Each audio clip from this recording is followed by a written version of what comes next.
Hi guys, Alex Taylor here, and today we're going to take a look at the brand new Taylormade M2 driver for 2017. Okay guys, so Taylormade making the big thing about measurably different for this year, measurably better, and technology wise there's quite a change in this. The only way I'm really interested as to is it measurably better is how it performs. So I've done a little bit of testing first off to make sure this is set up properly, and I've gone to the 10.5 head, taken 2 degrees off it, taken it down to 8.5, so it's 4 degrees open, and I've got the Curricage Silver, a stiff shaft that I used in the M1 test that I did a few days ago. If you haven't watched the M1 test, watch that first, then you can compare these numbers at the end. But we're going to hit 6 balls, GC2. It's absolutely freezing down here at London Golf Academy today, but closed data on GC2 means that the machine doesn't feel it, just me. So certainly the footprint with M2 I think is very, very different to M1.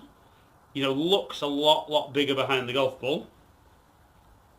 So off we go. Let's try and get 6 good solid ones. Maybe a tiny bit low off the face. Turning over a little bit. Still decent yardage from one that wasn't quite out the middle, 290. So first one, kind of okay. Would take that. Wasn't flush by any means. I mean, a big challenge I think for Taylormade this year is original M2 performs so well.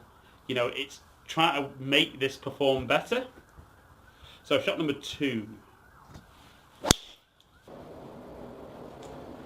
A little bit more out the toe. Carry down, but we'll chase out. Should be low spin on that one. So again, not the best. I mean, they're not awful strikes by any means. They're just slightly off centre. But I think the challenge Taylormade had last year is that I think because original M2 was so low spinning, it stopped guys from wanting to try M1, certainly with the price difference. So in testing, I've probably noticed that M2 spins a little bit more than last year's model when I had it set up the same. So it's where the custom fit becomes so important, because I still hope I can get good numbers out of this, having set myself up properly. Very bottomy.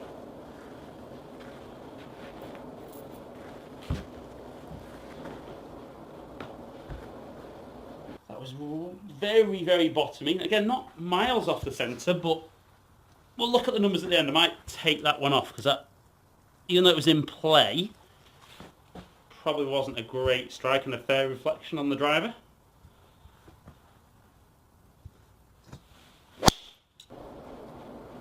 Really good solid strike, tiny little draw. Really getting out there. 300 yards. And that was better. That was more like what I'm after. It's interesting, I mean, obviously the big thing on the sole here is geoacoustic, so it's about that geometry and the change the sound for this year. Personally, not sure that I love the sound of this year's model.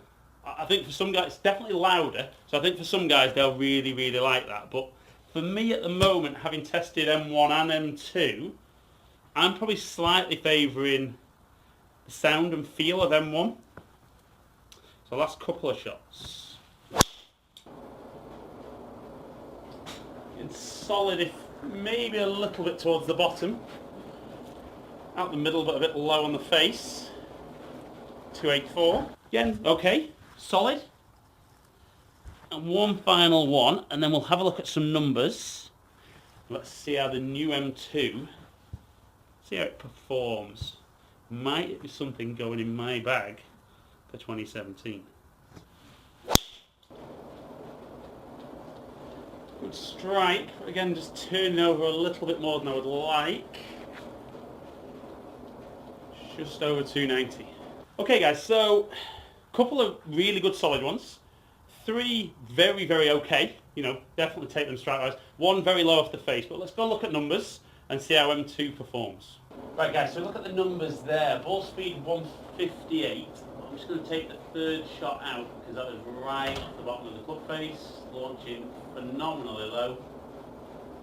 So these were with 5 shots, 159 ball speed, which is good. Launching at 9.5, so maybe launching just a touch on the low side. Backspin 2,100, 200, so again very, very low spin. Probably hitting it maybe just a touch low in the face ideally, but with an average carry of 259 and 290 total. Pretty impressive numbers for the M2. Okay then guys, so we've looked at numbers, and generally speaking, I think M2 has performed very, very good. You know, some really, really good numbers there. But like I said, I think the custom fit process becomes really, really important, because certainly last year's model for me, 9.5 head, kind of take a bit of loft off.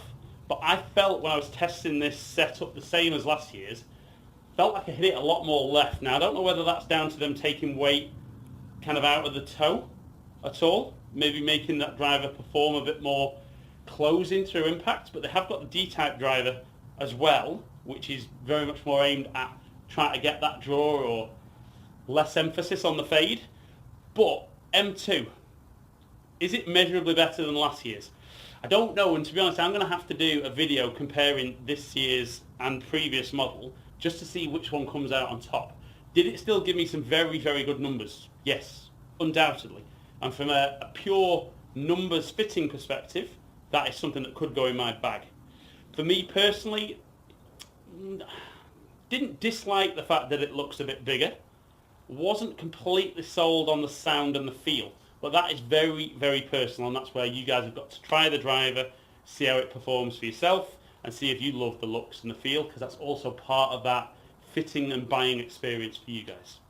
So all in all, Taylormade M2 2017 driver, it's good. Taylormade make great drivers, metalwoods, hybrids, all the products good nowadays, but you need to be fitted to make sure it's correct for you. Okay guys, as ever, thank you for watching the video. Hope you've enjoyed it. Like and share it if you have. Please comment below and I'll try and get back to you. Follow me on the social media below, and if you don't already, please subscribe to the channel. Hopefully catch up with some of you guys down in the future. Stay in contact.